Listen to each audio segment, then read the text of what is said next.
శ్రవణ్ గారు, I'm sorry, మీ cousin brother expire అయినట్టున్నారు.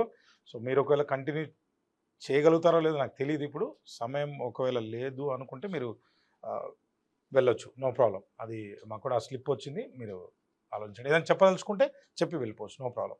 మాట పెద్దలు రవీందర్ రెడ్డి గారు చెప్పిన దానికి ఆర్థిక ప్రాతిపదిక మీద రిజర్వేషన్లు ఉండాలా అన్నటువంటి ఒక అంశాన్ని, లేదు అగ్రవర్ణాల్లో ఉన్నటువంటి ఒక వెనుకబడ్డ వాళ్లకు రిజర్వేషన్స్ ఉండాలా అనేటువంటి ఒక అంశం పట్ల వాళ్లను కూడా జనజీవన స్రవంతిలో ముందు భాగంలో తీసుకురావాలన్నటువంటి ఒక ఆలోచన తప్పు కాదు.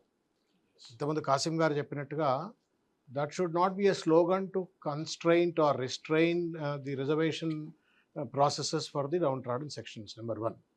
నెంబర్ 2, ఇవాళ అది ఈడబ్ల్యూఎస్ఆ లేకపోతే ఎస్సీలకా ఎస్టీలకా బీసీలకా కులాల పేరు మీద రిజర్వేషన్లు ఉండొద్దు అన్నటువంటి ఒక చర్చ కూడా వారు మాట్లాడినారు. కులాల పేరు మీద అంబేద్కర్ గారు కులం ప్రస్తావన తీసుకురాలి, వర్గం ప్రస్తావన తీసుకొచ్చారు. వర్గాలలో కులాల వివక్ష ఉంది, వర్గపోర్లోనే కుల వివక్ష ఉందని మారోజు వీరన్న గారు చెప్పినారు. కాబట్టి ప్రత్యక్షంగా ఆయన దానికి బాధితుడు కూడా అయినాడు. కాబట్టి వర్గాలలో కూడా కులాల వివక్ష ఉంది, ఒకటి. రెండవది ఏంటి అంటే, ఇవాళ మీరు శాసనసభకి వెళ్ళి చూడండి, why is that one caste dominates among all MLAs? పార్లమెంట్కి వెళ్ళి చూడండి, ఇవాళకి కూడా ఎస్సీ ఎస్టీలు అంటే ఏదో అంబేద్కర్ గారి దయతోటి వాళ్లకు రిజర్వేషన్ అవకాశాలు వచ్చినాయి కాబట్టి వాళ్ళు పార్లమెంట్లో ఉన్నారు, శాసనసభలో ఉన్నారు. 50-60% ఉన్నటువంటి ఒక బహుజనుల రిప్రజెంటేషన్ ఏంటి, బీసీల రిప్రజెంటేషన్ ఏంటి? Why one particular caste or 2 caste dominate in the parliament and in the assemblies?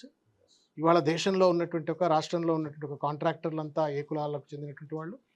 ఈ రాష్ట్రంలో ఉన్నటువంటి ఒక దేశం కీలకమైనటువంటి ఒక కీ పోస్ట్ అంటాం కదా మనం, either in the secretariat or SHOs or the police, మిగతా కీలకమైన డిపార్ట్మెంట్లో why is that 1 or 2 caste dominate? ఎందుకు బ్యాంకుల్లో లోన్లు తీసుకునే వాళ్ళని మీరు స్టాటిస్టిక్స్ తీసి చూడండి, the majority lending goes to a few sections of the society. Downtrodden సెక్షన్స్కు ఆ లెండింగ్లో కూడా వివక్ష కనబడుతుంది.